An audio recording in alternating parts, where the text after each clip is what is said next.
Cina sejak tahun 2007 mengembangkan wilayah penguasaan laut dan samudra, yaitu Samudra Pasifik dan Samudra India. Bahkan, kawasan laut Cina Selatan yang dulu dikuasai armada perang Amerika sejak 2007 mulai diduduki Cina yang ingin menjadi sheriff lebih luas dari itu lagi. Cina melihat peluang karena AS sedang sibuk membenahi kawasan Timur Tengah. Cina kemudian memulai menancapkan taringnya lebih tajam lagi dengan mengeluarkan strategi maritim Silk Road di tahun 2013.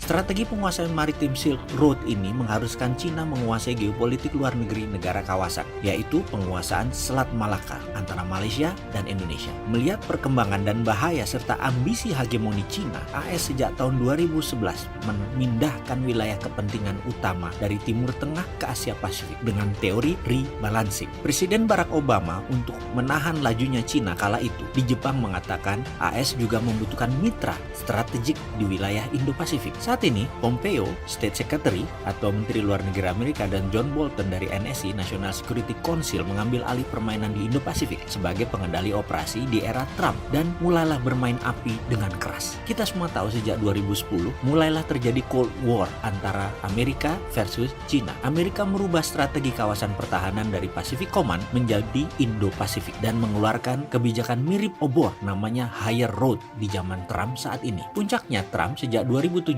membuat Cold War menjadi Colder War atau perang yang lebih dingin terjadi di wilayah kawasan Indo-Pasifik ini dengan operasinya perang tarif yang kejam kepada Cina yang dibalas dengan perang currency, yaitu melemahkan yuan. Jadi yuan melemahkan dirinya sendiri terhadap US agar tarif tinggi bisa dipengaruhi atau ditekan. Kembali ke selat. Efek pentingnya Selat Malaka bagi Cina dan Amerika itu apa dan bagaimana sebenarnya? Cina dan Amerika rebutan mempengaruhi pejabat yang berkuasa di wilayah Malaysia dan Indonesia. Ini benar deh, ada hal yang menyebalkan adalah Amerika dan Cina itu mereka berdua berperang, tetapi kenapa padang kurusetranya atau battlegroundnya mesti Indonesia sih? Apakah karena Malaysia sudah selesai dengan Mahathir didudukkan lagi di kursi Perdana Menteri? Buktinya, Perdana Menteri Najib kala itu menjadi korban operasi clandestine karena terlalu pro ke Cina. Terjadi kasus misteri ditembaknya MH17 dan titik mati Najib adalah korupsinya 1MDB dibuka. Siapa yang buka? Ya bohirnya sendiri, yaitu Amerika. Sulit membaca dan membuktikan operasi intelijen clandestine ini. Hanya analis intelijen senior yang bisa membaca, itu pun hanya bisa meraba dari data yang ada. Kini melihat situasi dan kondisi di Indonesia, kita harus menggunakan sense of intelligence juga. Berani menyebut geliat kabut asap dan gerakan mahasiswa sebagai proxy war. Ini adalah signal kepada pemerintah Indonesia setelah dua signal terdahulu, yaitu gagalnya sistem IT blackout PLN yang ternyata tidak ada perubahan alias tidak disikapi apa-apa, kayak nggak kapok juga. Kemudian gerakan separatis di Papua oleh prinsipal agen atau pemilik kepentingan yang akan terus dimainkan melalui handler agennya atau pengendali. Biasanya beroperasi ini pakai kontraktor khusus. Dan saat ini eskalasinya terbukti terus meningkat. Dan sekarang ditambah lagi dengan belangsaknya otak anggota DPR yang rencananya merevisi undang-undang KUHP dengan pasal-pasal aneh bin ajaib bin parah. Antara lain isinya adalah tahanan koruptor bebas boleh jalan-jalan keluar ke mall seizin penjaga. Gila nggak tuh? Pengamen dan pengemis bisa didenda 1 juta. Kritik kepada pejabat negara atau presiden, menteri dan lainnya bisa dipenjara. Nunggak bayar BPJS ditagih oleh debt collector dan bisa kena denda yang besar. Pasal-pasalnya banyak agak miring ke LGBT alias setuju dengan LGBT coba. Lalu koruptor tidak mungkin dihukum mati.